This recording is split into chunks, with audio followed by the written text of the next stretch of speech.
Shalom, saudara Bapak Ibu dimanapun saudara berada, apa kabarnya?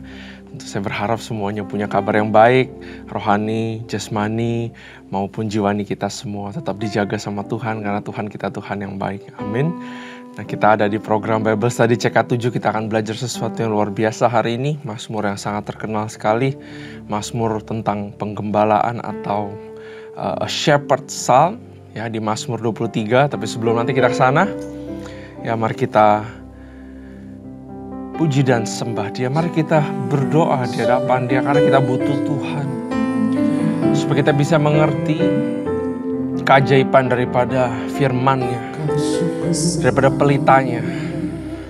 Ya radabas kita baca kata ya radabas. Urapi kami Tuhan, berkati kami Tuhan. Izinkan kami mendekat, mencari wajah-Mu Tuhan, memuji dan menyembah, menaikkan syukur kami.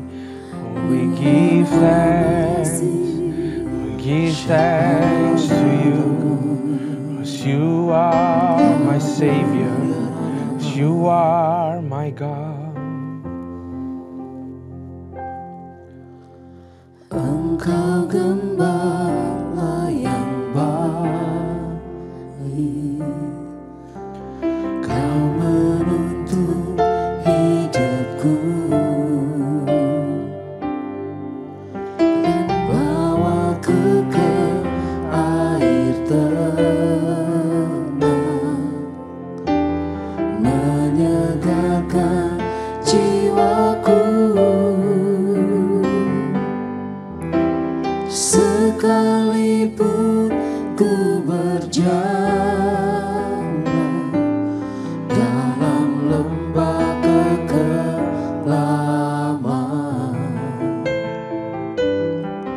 tak akan gentar ku melangkah, sebab Engkau besertaku.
selalu ada. Kau sudah melewati, Kau sudah menuntun kami, Kau sudah menerangi. Ada perlindungan-Mu Tuhan, Roh-Mu bersama kami.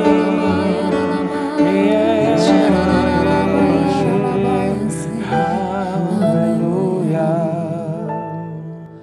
Yesus, Engkau baik, sungguh baik, sangat baik. Yesus, Engkau baik, sungguh baik, sangat baik. Kasih-Mu tak berkesudahan, kasih-Mu kekal selamanya. Aku telah mengenal kasih karunia-Mu, aku telah mengenal kasih karunia-Mu. Kau kaya rela jadi miskin supaya aku jadi kaya. Hosana, Hosana bagi Yesus Allahku. Hosana, Hosana bagi Yesus Tuhanku.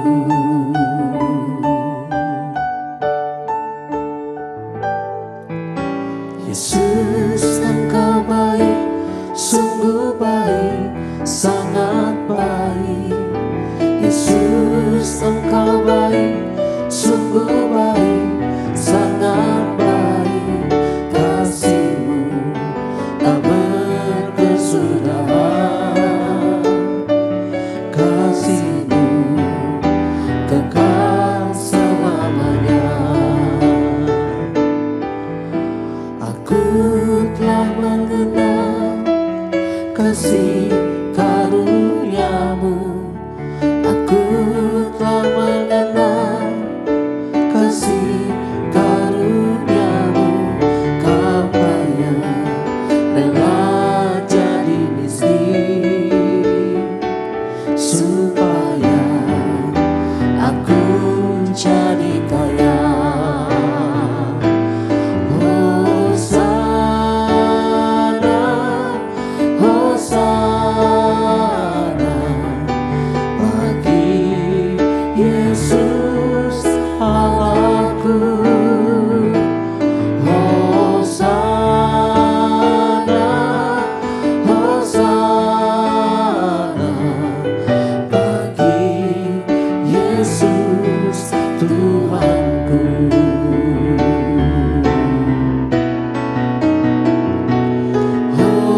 Hosana, Hosana bagi Yesus Allahku. Hosana, Hosana bagi Yesus Tuhanku. Hosana, Hosana bagi Yesus Allahku. Hosana, Hosana bagi Yesus Tuhanku, bagi Yesus Tuhanku, bagi Yesus Tuhanku.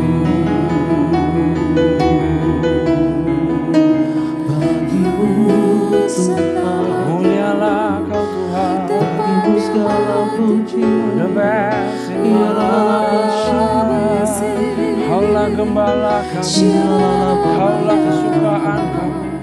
Ya Radabashe, Radabashe. Bapak urapi berkati kami waktu kami belajar firman-Mu sebentar lagi.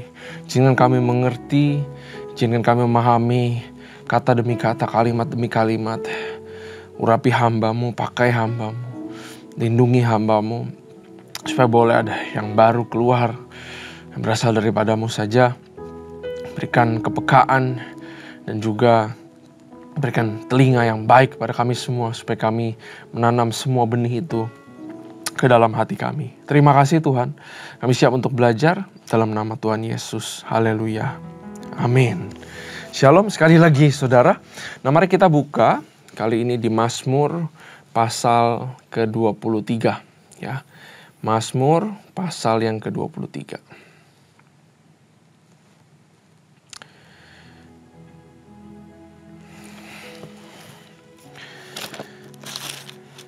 Oke. Saudara juga buka Alkitab. Karena kita nanti akan sama-sama baca ya, saudara. Mazmur pasal yang ke-23. Nah, saudara, Mazmur 23 ini adalah Mazmur yang sangat terkenal sekali.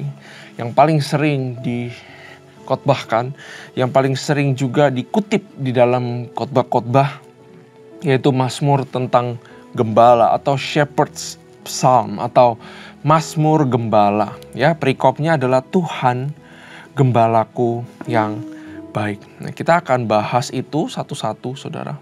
Ya. Ayat yang pertama, Tuhan adalah gembalaku, kata Daud. Tak akan kekurangan aku. Nah, saudara, ayat pertama ini, Tuhan adalah gembalaku, takkan kekurangan aku. Ini berbicara mengenai bahwa ada yang namanya God's provision. Ada sumber penyediaan daripada Tuhan. Sehingga kita gak perlu takut akan segala sesuatu. Kita gak pernah perlu takut kita akan kekurangan. Bahkan Daud pernah menjelaskan di salah satu perjalanan kehidupan, dia bilang bahwa orang yang bersandar sama Tuhan, ya orang yang percaya sama Tuhan, tidak pernah satupun dia lihat mereka itu meminta-minta. Semua dilindungi Tuhan, semua dijaga Tuhan, semua disediakan sama Tuhan. Ini berbicara mengenai percayakah saudara akan Tuhan punya provision atau penyediaan akan kehidupanmu. Tuhan itu tahu cerita Anda, saudara. Tuhan tahu cerita saya. Tuhan tahu cerita semua orang. Sebelum kita berdoa, Tuhan itu sudah tahu apa yang sedang saudara alami. Apa yang akan saudara alami. Dia sudah tahu. Suatu hari Yesus saat dia mau pergi ke satu tempat, saudara, ke Samaria. Dia sengaja lewat ke satu kota di mana dia di situ bertemu dengan seorang perempuan pada siang hari yang sedang mengambil air di daerah sumur, saudara. Dan tertulis dengan jelas bahwa Yesus sebenarnya nggak usah lewat kota itu. Yesus nggak usah ketemu sama perempuan itu. Tapi dia sengaja ke sana. Dia suruh murid-muridnya pergi beli makanan. Lalu sengaja dia jam 12 siang ke sana untuk bertemu seorang perempuan ini. Perempuan ini nggak berani pagi-pagi. Karena pagi-pagi perempuan-perempuan yang lain ke sana. Karena perempuan ini hidupnya nggak benar. Ya, dia gonta-ganti suami. Cuman dia yang tahu, mungkin ya, orang di kotanya tahu.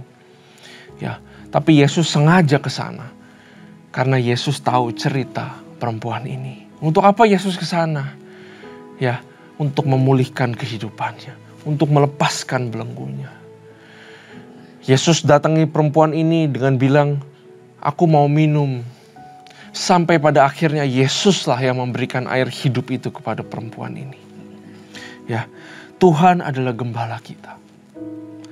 Dia yang cari kita, saudara. Bukan kita yang cari dia. Saat saudara kekurangan, saat saudara merasa perlu resource, sesuatu untuk saudara bertahan, untuk saudara melangkah akan hari besok. Saya jamin, saya percaya bahwa Tuhan sudah cari apa yang Anda perlukan. Cuman kadang-kadang kita kurang percaya aja. Tuhan itu adalah gembala kita. Jangan tolak Tuhan. Mata Tuhan itu mata penuh kasih, saudara. Kalau saudara ingat tentang Petrus yang menyangkal Yesus 3 kali. Yesus sudah bilang kepada Petrus.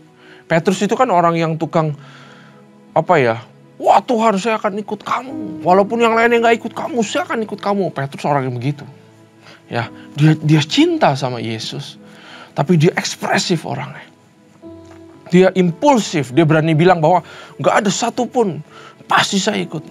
Apapun seberat apapun saya berani ya. Petrus orangnya kayak gitu. Dia bilang kepada Yesus kayak gitu. Yesus bilang, hati-hati kamu nanti akan menyangkal aku 3 kali. Akhirnya benar kejadian. Petrus menyangkal Yesus 3 kali. Rasanya malu banget. Ya, malu banget rasanya bersalah sekali sama Yesus. Dan mereka waktu Yesus keluar dari tempat pengadilannya, keduaan ini sebenarnya berpapasan mata. Petrus melihat Yesus lalu malu. Dan waktu Yesus melihat Petrus, saudara bayangin apa yang ada di matanya Yesus. Apakah mata Yesus bilang bahwa, oh dasar kamu Petrus, katanya mau mengikut aku sekarang aja menyangkal. Mata Yesus gak pernah menghakimi. Saya yakin kalau kita ada di tempat itu, waktu kita lihat mata Yesus melihat Petrus, pasti matanya penuh dengan kasih. Dan walaupun Yesus gak ngomong, tapi pasti kata-kata itu keluar dari matanya. It's okay Petrus, you can do it. Kau pasti bisa. Ya, jadi Tuhan itu penuh dengan kemurahan, saudara. Karena dia adalah gembala kita. Gembala itu menjaga domba-dombanya. Gembala itu mengasihi domba-dombanya. Yang terutama daripada seorang gembala adalah dia mengasihi domba-dombanya.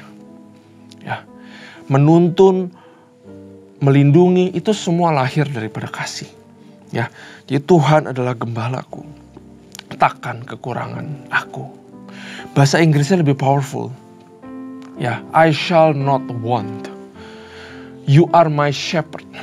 Bagaimana caranya? Justru kita sekarang sudah tahu bagaimana Tuhan memposisikan diri sebagai gembala kepada kita.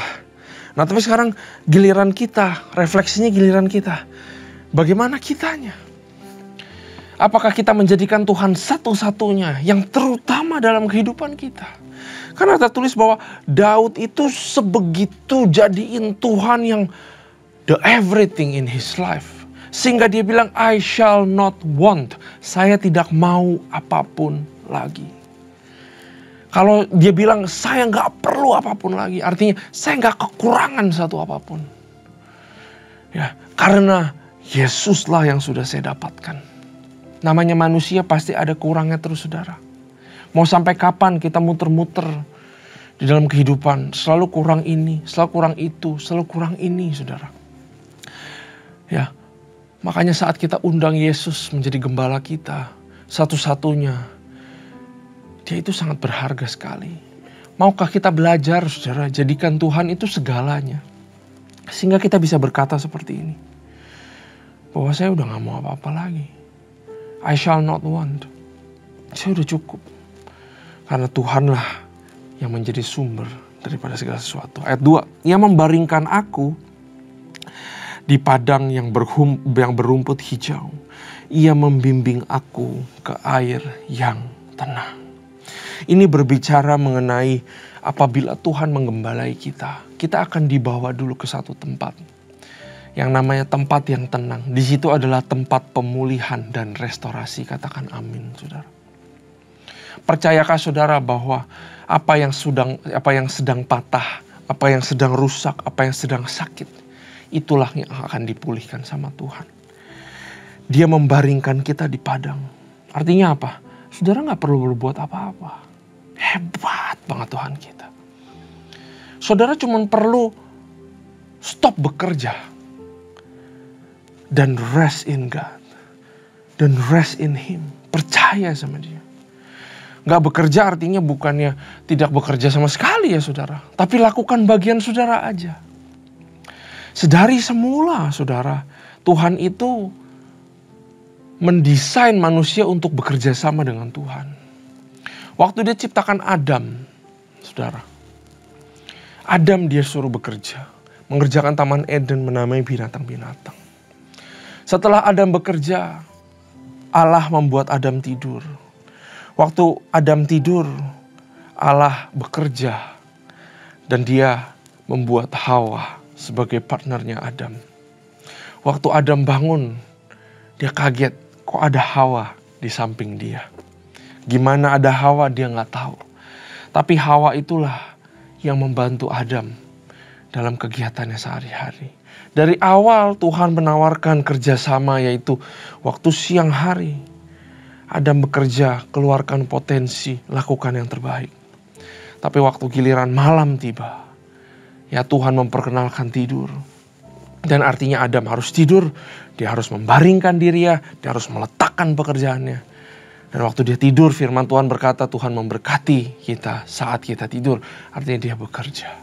Dan waktu kita bangun lagi, kita bekerja lagi, malam-malam kita gantian sama Tuhan. Gak ada gunanya kita berusaha dengan kekuatan sendiri 24 jam, saudara. Justru bukan itu bagaimana hidup digembalakan. Hidup dipimpin dan digembalakan sama Tuhan. Itu ada istirahatnya. Ini saya gak ngomong tentang malas. Tapi rajinlah sebisa mungkin waktu siang. Tapi waktu kita sudah berusaha, lakukan apa yang kita bisa lakukan. Ya, maka mari kita dengan sukarela juga membaringkan diri kita di rumput yang hijau. Dan dia akan membimbing kita kepada air yang tenang. Ada rest in us. Ya, itulah hidup dituntun sama Tuhan. Gak perlu segala sesuatu saudara streskan. Anakmu mau pergi ke luar negeri, duit dari mana? Gak tahu kontrak kerja ini diperpanjang apa enggak. Apapun itu pergumulanmu, gak tahu dapat kerja apa enggak. Siang-siang berusahalah, malam-malam serahkan kepada Tuhan. Masuklah kepada rumput yang tenang, kepada air yang tenang, rumput yang hijau itu. Ya, Daud itu sangat mengerti bagaimana dia masuk ke dalam hadirat Tuhan untuk dia meletakkan segala sesuatu di depan kaki Tuhan. Karena itu sering sekali dia masuk dalam hadirat Tuhan. Karena dia tahu dia itu lemah. Ya, karena domba itu memang begitu, saudara. Digembalakan setelah jalan sekian lama, mereka tidur di rumput. Mereka dibawa ke tempat yang ada airnya, ke pinggir sungai. Untuk mereka minum, habis mereka minum, mereka makan sedikit, mereka tidur. Setelah berjalan sekian lamanya. Itulah hidup digembalakan. Ya, jangan pakai kekuatan sendiri. Saudara, kalau sekarang ada daripadamu yang sudah lelah, letih, lesu. Rasanya gak ada capek-capeknya. Hidup, bangun, tidur, kerja, pulang malam, tidur, kerja. Dan berusaha, coba cari sales sini situ, stres, saudara. Ambillah istirahat di dalam Tuhan. Maka saya percaya apa yang saudara tadi kerjakan pasti diberkati Tuhan. Saudara akan melihat semakin saudara beristirahat di dalam Yesus Kristus. Artinya melepaskan semua beban ke dalam Dia. Konsen, fokus kepada Dia. Istirahat secara rohani. Maka saya percaya ada progres di dalam perkara kehidupanmu. Ayat 3, ia menyegarkan jiwaku. Ia menuntun aku di jalan yang benar oleh karena namanya. Ya, selalu ada kekuatan dalam Tuhan. Dia menyegarkan jiwa kita. Ketika masuk dalam Tuhan, jangan lupa untuk minta kekuatan di dalam Tuhan. Dan Dia akan menuntun aku di jalan yang benar oleh karena namanya. Nah, saudara, tuntunan Tuhan selalu tuntunan kepada berkat yang namanya perubahan menjadi kehidupan yang lebih dewasa dan benar di hadapannya. Orang Kristen itu suka pikir bahwa dituntun Tuhan artinya dituntun kepada kekayaan. Jangan salah, kalau saudara bedah Alkitab, berkat gak pernah Tuhan ngomong tentang uang. Saudara boleh bedah semuanya. Gak pernah Tuhan bilang berkat itu uang. Ya, kekayaan adalah sesuatu yang Tuhan berikan supaya rencananya digenapi. Jangan pikir Salomo diberkati dengan kekayaan karena dia menyembah takut sama Tuhan. No, Salomo diberkati karena berkat itu, kekayaan itu adalah suatu itu adalah satu requirement daripada segenap rencana Tuhan ke depannya. Memang bangsa Israel harus dibikin kaya. Ya, memang harus dibikin banyak. Karena ada rencana Tuhan masih panjang semua perjalanannya. Ya, berkat Tuhan gak pernah ngomong tentang uang, saudara. Tapi berkat Tuhan selalu bilang bahwa apa? Ada perubahan dalam kehidupanmu. Kehidupanmu dari salah menjadi kehidupan yang benar. Itu adalah orang yang diberkati Tuhan. Karena berkat daripada Tuhan selalu berhubungan sama yang namanya penderitaan. I'm sorry I have to say this. Tapi firman-Nya selalu bilang begitu. Berbahagialah engkau yang dianiaya. Berbahagialah engkau yang miskin. Berbahagialah engkau yang ini. Gitu. Karena diberkatilah engkau. Berbahagia itu artinya diberkati engkau. Di bahasa aslinya kalau saudara lihat. Berbahagialah engkau artinya blessed. Diberkati kamu karena engkau dianiaya. Kenapa? Kenapa diberkati waktu dianiaya? Karena waktu kamu dianiaya di dalam namaku dan kamu bertahan, kamu sedang diubahkan. Otot rohanimu sedang dibangun. Artinya kamu diberkati. Saat kita diajarin tentang doa lagi contohnya saudara. Jangan doa buat minta-minta aja. Doa bukan minta-minta. Minta-minta adalah aktivitas, salah satu aktivitas dalam doa. Ya. Saat kita berdoa, kita diajarkan untuk menjadi dewasa. Nggak cuma doa buat diri sendiri, tapi doa buat orang. Betul? Padahal kita sendiri punya keinginan, saudara. Aduh, udah sedih minta ampun, udah sakit minta ampun. Tapi kita putuskan, kita mau berdoa buat orang. Sakit, saudara. Tapi itu artinya apa? Blessed you. Kamu sedang diberkati. Karena kamu sedang diubah Tuhan. Kamu dipimpin Tuhan. Kamu tidak pedulikan kepentinganmu, tapi kamu berdoa buat orang-orang. Itu artinya diberkati, saudara. Itu artinya dituntun Tuhan di dalam jalan kebenaran. Gak harus situasi yang berubah. Gak harus masalah yang berubah. Gak harus saudara yang jadi kaya. Gak harus saudara yang naik level. Gak harus saudara yang naik pangkat. Tapi saudara yang diubahkan menjadi karakter Kristus. Di dalam segala kehidupanmu, di dalam segala keputusanmu, di dalam segala pemerintahanmu, di kehidupan sehari-hari, ada kebenaran Tuhan. Begitulah Tuhan membawa kita. Disitulah baru saya bisa bilang, atau Tuhan bisa bilang, blessed you are. Karena kamu hidup seperti itu. Maka kamu akan aku pakai untuk melakukan perkara yang besar. Dan untuk perkara yang besar ini, perlu ada resource Tuhan yang berlimpah-limpah.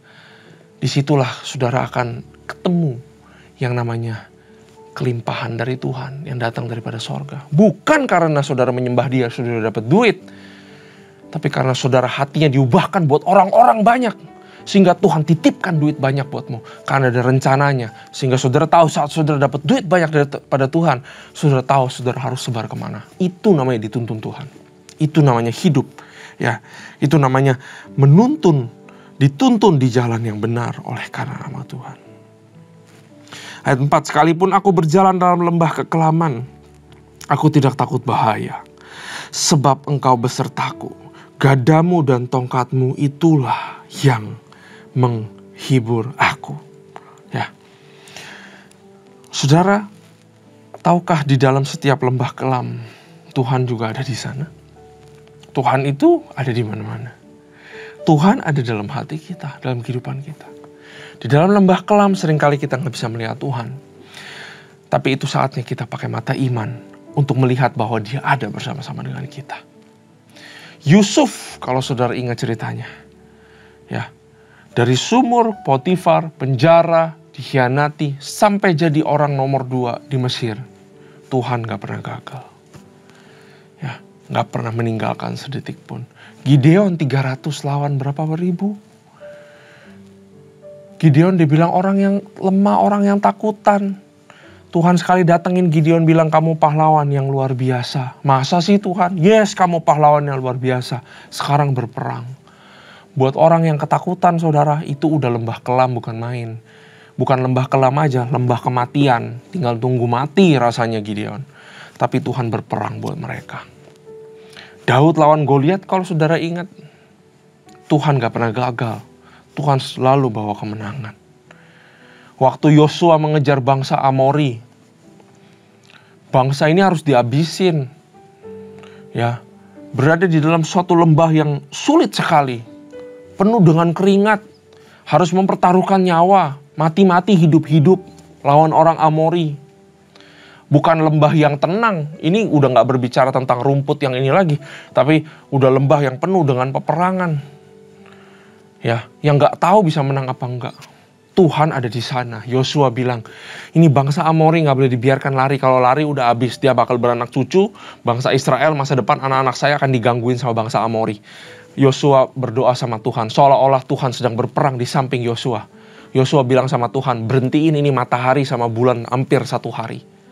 Hampir 1 hari 24 jam matahari bersinar terus. Bayangin saudara, kalau matahari bersinar 24 jam, rotasi bumi berhenti. Berapa banyak gangguan alam yang terjadi akan satu dunia. Tapi Tuhan berdiri di samping Yosua untuk membantu dia. Saya percaya Tuhan juga berdiri di samping kita semua. Apapun lembah yang kita alami, dia ada bersama kita. Ayat 5, engkau menyediakan hidangan bagiku di hadapan lawanku, engkau mengurapi kepalaku dengan minyak.